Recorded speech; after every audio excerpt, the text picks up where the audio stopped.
Léo Succulent vient de sortir une nouvelle vidéo YouTube, je me suis battu, et on va voir si le GOAT des animations a encore sorti une masterclass. Et toi, t'es sur ma chaîne secondaire, alors n'hésite pas à t'abonner, et surtout n'hésite pas à aller t'abonner à ma chaîne YouTube principale, Quentin GRD, tu vas kiffer ta race. Bonne vidéo.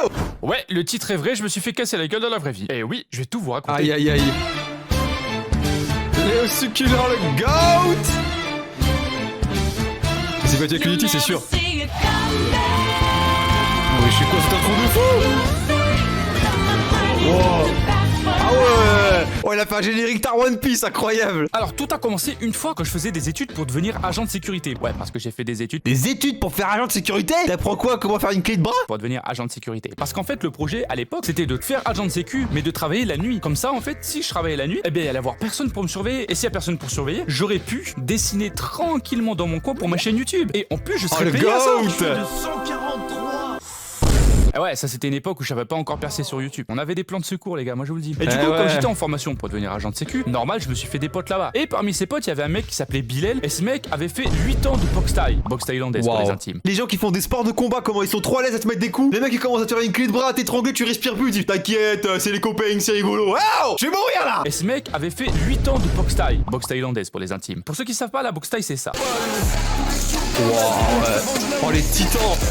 Bon, je coupe la vidéo parce qu'il fait ça 200 fois. Et du coup, je sais pas pourquoi, mais nous les hommes, on aime bien faire les cacous, tu vois. On aime bien essayer de comparer qui est le plus fort, qui a les plus gros muscles, qui est le plus gros homme, bah, tout simplement. Je gagne pas trop au dernier truc. Mais bon, on fait comme on peut, les gars. Et du coup, je sais pas comment c'est venu dans la discussion, mais à un moment, on s'est dit, attends, voir. Qu'est-ce qui se passe si Bilal et moi, on se battait? Activité certifiée, ma caque. Parce que moi, j'avais 20 kilos de muscles de plus que lui. J'ai toujours eu un sac de frappe chez moi, tu vois, dans ma grange où je faisais la muscu. Donc, donner des coups, je connais. Et lui faisait 65 kilos, mais il avait fait 8 ans de boxe thaï. Bon, moi, je savais pas vraiment ce que c'était la boxe thaï, donc je savais pas qu'il avait fait 8 ans de ça. Bah ouais. Attends, mais pourquoi j'ai ramené ma meuf ici? Le mec il a cru que c'était quoi la boxe thaï? Genre en mode tu tapes dans le sac de boxe et tu bouffes des nouilles en même temps? Attends, mais pourquoi j'ai ramené ma meuf ici? Moi, je suis con, quoi. Bébé, ferme les yeux. Voilà, c'est un indice pour la suite, les gars. Donc, on voulait savoir qui allait gagner entre la force et la technique. Le rouge contre le bleu. Voilà, la Valorant technique, contre c'est sûr. CSGO. Au bout d'un moment, on se pas donne mal. rendez-vous en haut d'une colline de Toulouse. Le soleil était en train de se coucher, comme pour donner une touche dramatique. On a pris des gants de boxe et on s'est dit, vas-y, c'est maintenant. C'est l'heure de la baston du siècle. Reculez, les gars, ça va partir en Fight Club. Moi, perso, j'arrivais vachement confiant, hein. Carrément, je le vannais comme s'il était mon petit. Je me disais, bon, tranquille. Oh, il a j'ai du 20 kilos de sarkarma. muscle en plus. Je suis plus grand. Je vais le déchirer, le pauvre. Et ben, les gars, j'ai jamais été autant surpris que devant ce qui allait se passer. T'es prêt, le pitchoun? Eh, j'étais prêt l'année dernière. J'étais prêt, t'étais pas né, The Bee. Ok, alors let's go. Round 1. Attention. Fight.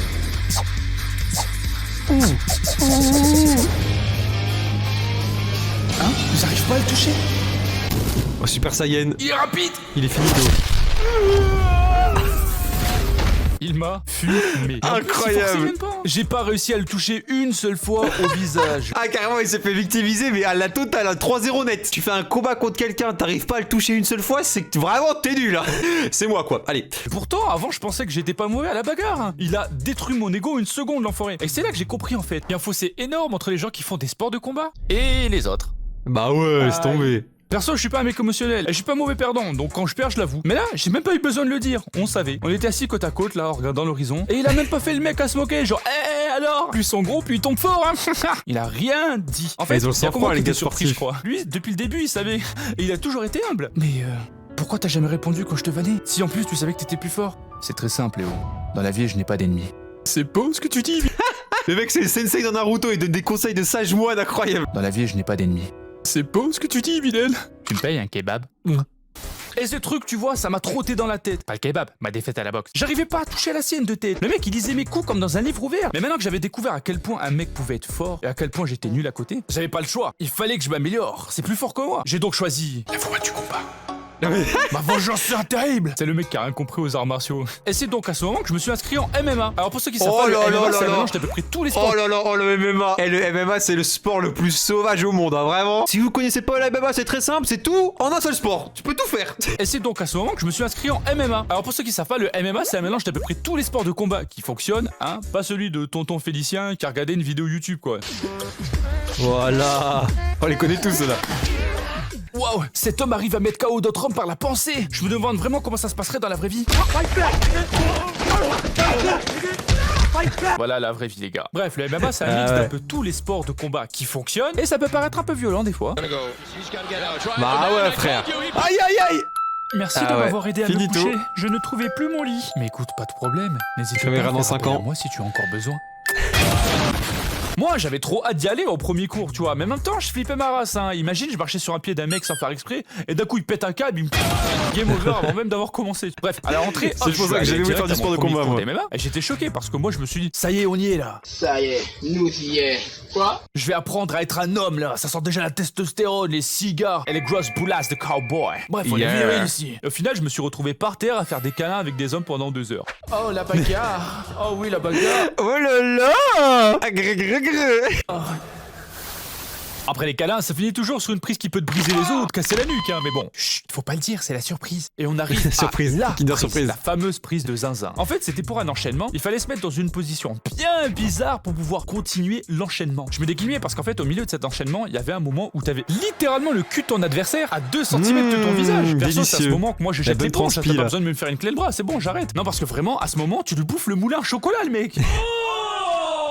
Bon, là, pour le coup, ça m'aurait pas dérangé de m'entraîner avec une meuf, là. Et les filles, on s'entraîne ensemble. Regardez là, le regard de celui qui veut tout dévorer, qui veut tout manger. Carrément, c'est ça la soumission. On aurait dit un challenge de Mr. Beat. Le dernier mineur qui enlève son visage du cul de mon ami gagne 100 000 €.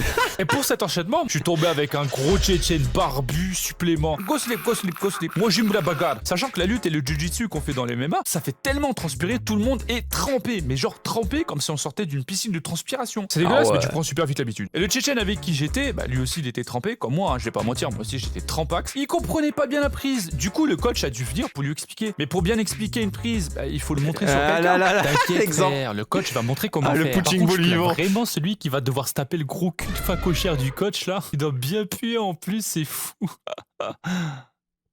Pourquoi il me regarde les coachs là? Évidemment, fallait que ça tombe sur moi. En m'utilisant comme victime, le coach lui a montré la prise 1 fois, 2 fois, 3 fois, 4 fois. À la 4e, j'étais là. Concentre-toi! Concentre-toi! Le soir, je me suis lavé 4 fois le visage, histoire d'être sûr là.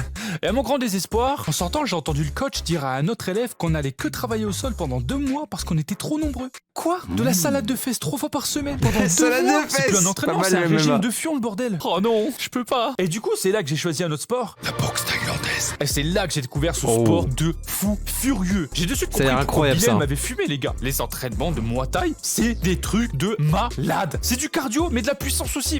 C'est une dinguerie. On commence avec un échauffement classique. On court, on monte les genoux, on fait du talon-fesse, petit pas chassé, on échauffe les épaules. Je me dis, ah, ça va en fait, c'est comme mon EPS au collège. Je te dis, ok, on va commencer l'échauffement les gars. Coach, vous voulez dire on va commencer le cours là? On va s'échauffer, non? Non, ça c'était pour vous laisser un peu le temps de parler là. Bah non, on va commencer le vrai échauffement. Et là, c'est le début de l'enfer. On fait 15 minutes non-stop à enchaîner des sprints sur place en montant les genoux bien haut là. Et des burpees, frère. 15 minutes à faire cette merde, les gars. Qu'est-ce que c'est long? 15 minutes de burpees, on sprint, burpees. Ceux qui ont jamais fait les burpees de votre vie, sachez que c'est vraiment le pire exercice du monde. Je vous mets au défi de trouver un exercice plus fatigant que les burpees, impossible. À la fois, tu vomis tes tripes par terre à coup sûr. Burpees, plus vite les gars, oh, vous foutez quoi là? Frère, je fais un entraînement des Marines ou on finit l'échauffement. Et comme prévu, je suis à 2 doigts de dégueuler mon repas parce que manger McDo juste avant de venir s'entraîner, j'ai compris très vite que c'était pas une bonne idée. Je peux te dire que je l'ai pas refait plusieurs fois. Et là, on commence le vrai entraînement. Là, le coach nous fait plaisir, il allume la musique parce qu'il a une putain d'enceinte, il met de la bonne musique bien vénère, là, de la funk et tout, on prend les PAO et bam, on met des grosses patates de forain dedans là, boum, on enchaîne avec des bons gros kicks là, bam, on fait 10 fois, 20 fois, 3 fois, 100 fois les mêmes coups, bam, bam, bam, bam, bam, bam, bam. Vraiment, ça travaille à mort dans la salle, t'entendais. C'est dans un animé dans la vraie vie.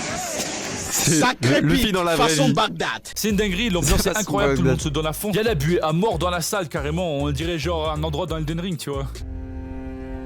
Oh wow, ah ouais, ça fait peur. Ah ouais. Oh la chicha de la mort, t'as pas envie d'y aller là?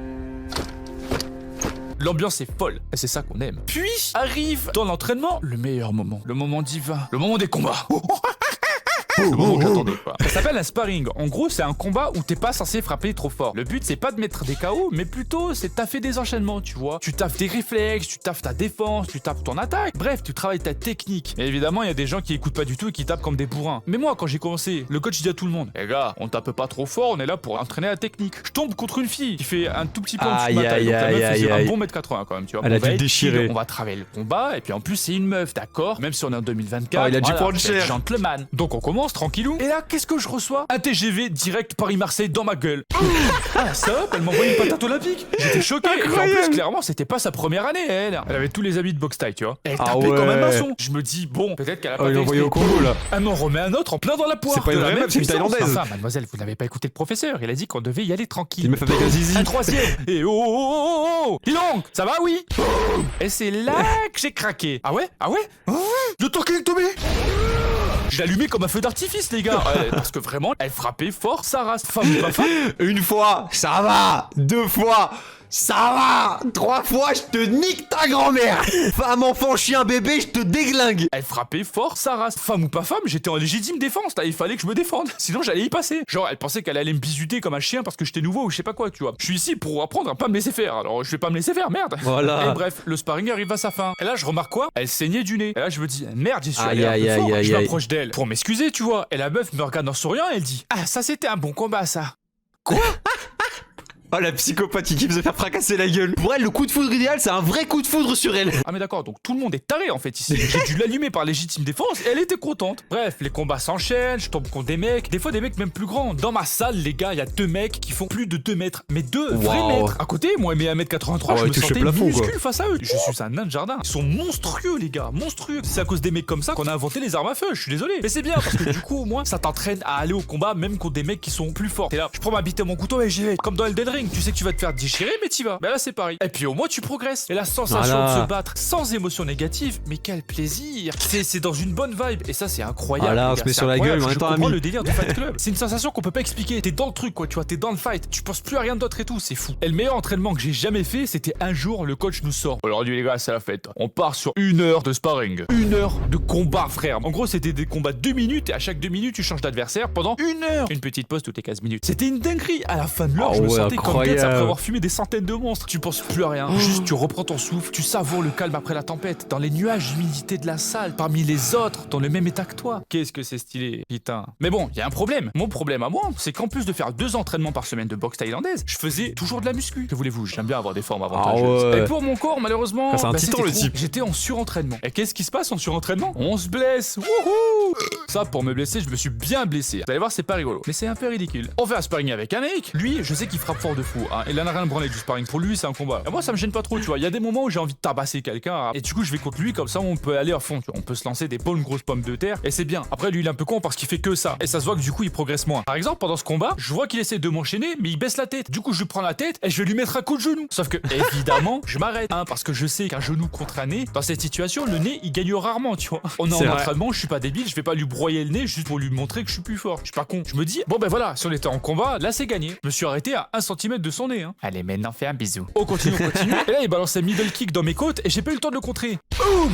Ça fait mal, mais ça va. Il y a un truc que je vous ai pas dit, c'est qu'en fait, quand t'es en combat, la douleur, tu la sens pas. Il y a l'adrénaline qui est à fond, et vraiment, la douleur, tu la sens pas du tout. Bref, je suis chez moi tranquillou, j'ai plus mal nulle part, tout va bien. Et là, pour aller sur mon lit, en fait, j'ai toujours sauté à l'horizontale. Surtout quand j'ai mon portable dans les mains, tu vois, je saute sur mon lit parce que moi, je suis plus enfant. Je fais 85 kilos, j'ai la vingtaine. Bah là, cette fois-ci, c'était la fois de trop. J'avais mon coude exactement là où le mec m'avait touché. Et en tombant sur le matelas, mon coude rentre dans mes côtes. Oh!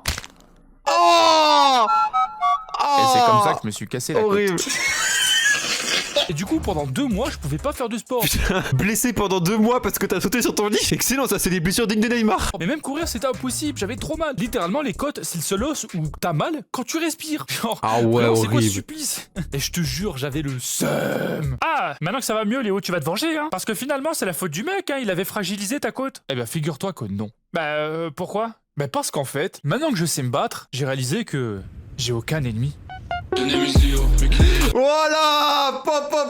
Oh, la phrase de moine Shaolin dans un animé, incroyable! Ouais, ben on retiendra que si on veut être un surpuissant et gagner tous les combats, il faut avoir aucun ennemi. Et aussi qu'il faut éviter de se jeter sur son lit à 20 ans quand on s'est fait péter la côte. Merci pour l'aide, Léo Succulent, je vais devenir un futur GOAT. Par contre, en vrai, il m'a un petit peu donné envie de faire du sport de combat. Sauf que j'aime pas me recevoir des coups, du coup c'est compliqué. Faut juste des victimes devant moi que je peux bousiller à l'infini, c'est tout. J'espère que la vidéo vous a plu, n'hésitez pas à me dire les sports que vous avez fait ou que vous faites toujours en commentaire. Pensez à liker, à vous abonner si vous aimez les réacts et surtout à venir vous abonner à ma chaîne principale Quentin GRD où je fais des concepts incroyables comme Inoxtag, Michou, MrBeast mais avec 0 budget. Et moi je vous dis à la prochaine, c'était Quentin pour vous servir. Ciao!